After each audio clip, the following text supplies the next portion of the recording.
విచారణ, ఆత్మ విచారణ. నేనెవరు, ఈ జగత్తేమిటి, ఈ బంధువులు ఎవరు, ఈ మిత్రులు ఎవరు, ఈ ధనం ఏమిటి, ఈ సంపదలన్నీ ఈ ఎన్నాళ్ళు ఉంటుంది, దీనికి నాకేమి సంబంధం, హౌ లాంగ్ అనేటువంటి విషయం బాగా విచారణ చేయాలి. ఈ విచారణ అనేది అన్నిటికంటే ముఖ్యం అండి.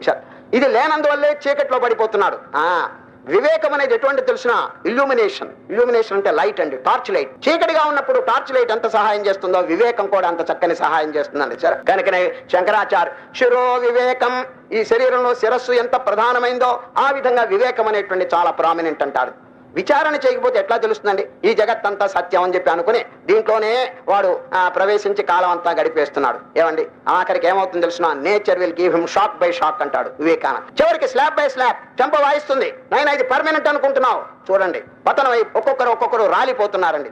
సంసారంలో అందరూ శాశ్వతంగా ఉన్నారా? ఇప్పుడు మీ తాతలు ముత్తాతలు ఉన్నారా చెప్పండి? ఇది లేదు కదా. ఎక్కడికి పోయినారనే కొంచెం విషయం ఆలోచించి నా గతి కూడా అంతే అవుతుందని ఎవరైనా విచారణ చేస్తున్నారా?